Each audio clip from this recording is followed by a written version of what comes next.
Hello everyone. So today we are going to start chapter 10 of class 6.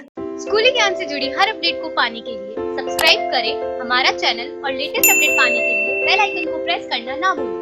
So in this chapter is about motion and measurements of distance. अलग अलग distance होती है, motions होते हैं, उनके measurements हम कैसे लेते हैं कि कोई भी मोशन है उसको वो क्या होता है, मीनिंग क्या होता है, उसको हम डिफ़ाइन कैसे करेंगे। उसके अलावा जो मेजरमेंट्स होते हैं, लंबाई चौड़ाई के जो मेजरमेंट्स होते हैं डिस्टेंस के, उनके हम क्या जो है उनको कैसे डिनोट कर सकते हैं, कैसे उनको मेजर कर सकते हैं, नाप सकते हैं। So let's start the chapter. There was a general discussion among the children in Paheli and Bujo's class about the places they has visited during the summer vacations. पहेली और बुजो है उनकी क्लास में डिस्कशन चल रहा था जनरली कि वो गर्मियों की छुट्टियों में कहाँ कहाँ गए थे। Someone had gone to their native village by train. कोई है अपने जो है नेटिव विलेज है वहाँ गया था, ट्रेन से गया था अपने गाँव. Then a bus and finally a bull cart. जो है कुछ लोग हैं जो ट्रेन से गए थे, कुछ बस से गए थे, फाइनली बुलेट कार्ट से जो है अपने नेटिव प्लेस पे अपने गांव में वो पहुंचे थे। One student had travel by an airplane, और एक स्टूडेंट है उसने ट्रैवल किया था एरोप्लेन के ज़रिए। Another spend many days of his holidays going on fishing trips in his uncle's boat, और एक ने अपनी जो हॉलीडेज थी सारी अपने अंकल के बोट पे फिशिंग करते हुए गुजारी थी। The teacher has asked them to read newspaper article that mentioned about small wheeled vehicles that moved on the soil of Mars and conducted experiments. तो टीचर ने उनको एक न्यूज़पेपर आर्टिकल था, न्यूज़पेपर में एक आर्टिकल आया था, उसके बारे में मेंशन करते उन्हें बताया कि जो छोटे व्हील वाला जो व्हीकल है जो मार्स के ऊपर, मार्स की जो मिट्टी है वहाँ पे मूव करके और वहाँ पे जो है एक्सपेरिमेंट वगैरह वो कंडक्ट कर रहा था, उसके बारे में आर्टिकल जो है उनके टीचर ने उनको बताया। These vehicles were taken by spacecraft all the way to Mars. अब ये जो व्हीकल है वो अर्थ से भेजे गए हैं, और किसके ज़रिए भेजे गए हैं? स्पेस क्राफ्ट के ज़रिए, रॉकेट के ज़रिए वहाँ तक पहुँचाए गए हैं, और वहाँ जाके वो एक्सपेरिमेंट कर रहे हैं। Meanwhile, Paheli had been reading stories about ancient India and wanted to know how people traveled from one place to another in earlier times.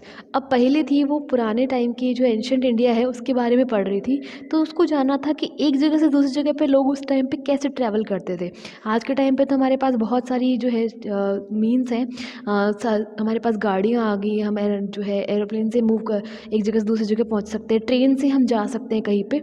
लेकिन पुराने टाइम पे इतना कुछ नहीं था, तो उस टाइम पे लोग एक जगह से दूसरी जगह जाने के लिए कौन सा जो है मीन यूज़ करते थे, किस तरह से जाते थे। So here is the heading 10.1 story of transport. जो ट्रांसपोर्ट की स्टोरी है वो क्या है कि पुराने टाइम में कैसे जो क्या यूज़ करके एक जगह से दूसरी जगह जाया जाता था, और अब है उसमें क्या चेंज आया है। Long ago people did not have any means of transport. पुराने टाइम में लोगों के पास जो था कोई भी मीन्स नहीं था ट्रांसपोर्ट का, कोई भी साधन नहीं था, गाड़ी वगैरह नहीं हुआ करती थी। They used to move only on foot and carry goods on their back. उनको पैदल चलना पड़ता था, ओनली ऑन फुट, उनको सिर्फ पैदल चलना पड़ता था, और जब भी सामान था उसको अपनी बैक पे, पीठ पे लाद के लेके जाना पड़ता था एक जगह से दूसरी जगह। Later on they began to use animals for transportation. उसके बाद में उन्होंने एनिमल्स का यूज़ करना शुरू किया। घोड़ा था, गधा था, इनको यूज़ करना शुरू किया। उनके ऊपर वो अपना सामान है आपको एक जगह से दूसरी जगह वो लेके जाते थे, ट्रांसपोर्टेशन का ज़रिया वो बन गए थे एनिमल्स बाद में। For transport through water route boats were used from ancient times. अब जो वाटर था उनके ऊपर जो करने के लिए, उनके ऊपर मूव करने के लिए बोट्स वगैरह जो थी पुराने टाइम में यूज़ की जाती थी। ऑब्वियसली आज भी हम देख सकते हैं पुराने टाइम की बोट्स वगैरह जो है, पहले भी बोट यूज़ होती थी, आज हमारे पास पुरानी वाली भी है और मॉडर्न बोट्स और शिप्स भी आ गए हैं। To begin with boats were simple log of wood in which a hollow cavity could be made. अब जो वो बोट थी उस टाइम पे, आज के टाइम पे हमारे पास तो बड़े बड़े शिप और अच्छी खासी जो मोटर बोट हैं वो मिल जाएंगी, लेकिन उस टाइम पे स्टार्टिंग के टाइम में बोट थी वो बहुत सिंपल लकड़ी के टुकड़े की बनी होती थी, और बीच में उनके एक खाली सा जगह होता था जिसमें इंसान बैठ पाए। Later people learn to put together different pieces of wood and give shapes to boards. उसके बाद लोगों को जो है उन्होंने सीखा कि कैसे अलग अलग टुकड़ों को जोड़ करके शेप देकर जो है बोर्ड बनाई जा सकती है। These shapes imitated the shapes of animals given in water. अब ये जो shapes थी कैसे बनाई, जो बहुत सारे एनिमल्स है, वाटर एनिमल्स है, उनको देखकर जो शेप है वो एकदम इमिटेट करके बनाई गई. Recall our discussion of the streamline shape of fish in chapter 8 and 9. Chapter 8 and 9 में हमने जो है स्ट्रीमलाइन स्ट्रक्चर होता है जो फिश का और जो कई बर्ड्स का, उसके बारे में हमने बात करी थी. तो उसी को देखकर जो थी बोट का शेप दिया गया. Invention of the wheel made a great change in modes of transport. अब जब व्हील का इन्वेंशन हुआ, जब व्हील बन गया, उसके बाद तो बहुत ही ज़्यादा चेंज आ गया ट्रांसपोर्टेशन के सेक्टर में.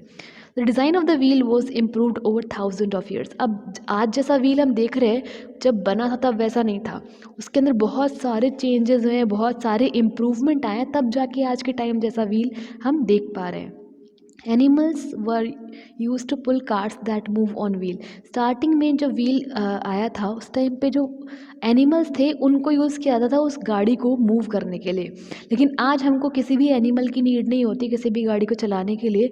या तो उसके अंदर इंजन होता है, मोटर वो सिस्टम होता है, वो उस गाड़ी को चलाता है, वो उस गाड़ी को पुश करता है और हमारी गाड़ी ईजिली बिना किसी एनिमल की हेल्प के चलती है. Until the beginning of the 19th century, people still depend on animals. 19th century के beginning तक लोग सिर्फ animals पे ही depend करते थे. उनकी गाड़ी को move कराने के लिए किसकी ज़रूरत होती थी? Animals की ज़रूरत होती थी. Boats and ships to transport them from place to place. उसके अलावा boat और ship है उनको चाहिए होते थे एक जगह से दूसरी जगह जाने के लिए. The invention of steam engine led to the development of new means of transport. लेकिन जब steam engine का आविष्कार हुआ, steam engine बना, इन्वेंट हुआ, तब एक नया रास्ता खुल गया ट्रांसपोर्टेशन के सेक्टर में, एक नया डेवलपमेंट आया. Rail road were made for steam engines driven carriage and wagons. अब उनसे जो स्टीम के इंजन्स थे उनसे कैरेज और वैगन्स में जो है उनके इंजन से जोड़ दिए गए और उनको रेल रोड पर चलाया गया. रेल रोड बना दिए गए और उस स्टीम इंजन से कैरेज और वैगन्स जोड़ दिए गए जिससे वो एक जगह से दूसरी जगह मूव करते थे. मतलब पहले जहाँ किसी गाड़ी को खींचने के लिए जानवर की ज़रूरत होती थी, वहाँ अब उस गाड़ी को खींचने के लिए स्टीम इंजन यूज़ किया जा रहा था. Later come automobile such as motor cars, trucks and buses. उसके बाद मेंशन हुआ ऑटोमोबाइल्स का, जिनके अंदर खुद का इंजन था, गाड़ी स्टार्ट करे, इंजन स्टार्ट हुआ और गाड़ी मूव कर रही है. तो उनके ज़रिए जो मोटर कार्स है, ट्रक्स है, बसेस है, वो इन्वेंट हुए और उनको हम अपनी जो है डे टू लाइफ में काम में लेने लग गए. Motorised boats and ship were used as means of transport on water. और पानी पे मूव करने के लिए, ट्रांसपोर्ट करने के लिए जो है बोट है, मोटर वाली बोट्स हैं, शिप्स हैं, वो काम में आने लग गई. The early years of 90s saw the development of aeroplanes. और जो अर्ली ईयर थे 90s के, जो शुरू के साल थे, उसके अंदर एरोप्लेन का डेवलपमेंट हुआ. एरोप्लेन है वो इन्वेंट हुआ, उसका डेवलपमेंट हुआ, प्लेन्स वगैरह का. These were later improve to carry passengers and goods. और बाद में इन एरोप्लेन है वो बहुत ज़्यादा इम्प्रूव होके आज के टाइम पे पैसेंजर्स को और सामान को एक जगह से दूसरी जगह लेकर वो जा रहे हैं. कौन? Planes. Electric trains, monorail, supersonic aeroplanes and spacecraft are some of the contribution of the 20th century. तो एरोप्लेन का जो आविष्कार था, इन्वेंशन था, वो 19th सेंचुरी में हो गया था. लेकिन 20th सेंचुरी में जो था और भी कई चीज़ें आई, जैसे कि इलेक्ट्रिक ट्रेन्स आ गई, मोनोरेल्स आ गई, सुपरसोनिक एरोप्लेन्स आ गए. इसके अलावा स्पेस क्राफ्ट है वो 20th सेंचुरी की देन है हमको. आज के टाइम पे हमारे पास इलेक्ट्रिक कार वगैरह आ गई, बिना पेट्रोल और डीजल के, सिर्फ इलेक्ट्रिसिटी पे वो चलती हैं, है ना. तो डे बाय डे जो है मीन ऑफ ट्रांसपोर्टेशन डेवलप होते ही जा रहे हैं. Figure 10.1 shows some of the different modes of transport. हमारे पास जो पेज नंबर 95 है उसके ऊपर में कुछ मीन्स ऑफ ट्रांसपोर्ट है. ट्रेन है, बस है, एक बुलक कार्ट है, साइकिल है, एरोप्लेन है, शिप है. उस पिक्चर के अंदर सारे के सारे क्या हैं? मोड्स ऑफ ट्रांसपोर्ट है. Place them in the correct order from the earliest mode of transport to the most recent. अब उनको हम सही से प्लेस करें कि सबसे पहले कौन सा और उसके बाद हम कौन सा यूज़ कर रहे हैं. तो उसके अंदर सबसे पहले क्या आएगा? सबसे पहले जो है बुलक कार्ट आएगी. सबसे पहले कौन सा आया था? सबसे पहले क्या इन्वेंट हुआ था? बुलक कार्ट इन्वेंट हुई थी. उसके बाद जो है साइकिल आई थी. उसके बाद जो है ट्रेन और बस आई थी. उसके बाद शिप और ये एयरप्लेन आए थे. तो ऐसे करके ये डेट टाइम के अकॉर्डिंग को अरेंज करें तो ये ऐसे अरेंज होंगे. Are there any of the early modes of transport there? That are not in use today. क्या पुराने टाइम का कुछ ऐसा मोड ऑफ़ ट्रांसपोर्ट है जो आज यूज़ नहीं आता है? तो आज है जो बहुत सारे जो है नए आ गए, लेकिन फिर भी कुछ पुराने जो हैं गाँवों में, इनमें जो है पुराने मोड्स भी यूज़ किए जाते हैं। फॉर एग्ज़ाम्पल बुलक कार्ट्स हैं, वो शहरों में नहीं देखेंगे आप, लेकिन कहीं गाँव में जाएँगे तो वहाँ पे आपको जो है कोई भी गाड़ी वगैरह को, कार्ट वगैरह को बुल से कनेक्ट करके बुलक कार्ट बना के उसको यूज़ किया हुआ करता हुआ आप देख सकते हो। Next topic is how wide is this desk. अब कोई भी डेस्क है, उसकी लंबाई क्या है, कैसे है, कोई भी ऑब्जेक्ट है उसको कैसे मेजर कर सकते हैं, इसके बारे में हम इस नेक्स्ट टॉपिक में पढ़ेंगे जो हम नेक्स्ट क्लास में करने वाले हैं। That's all for today. Thank you.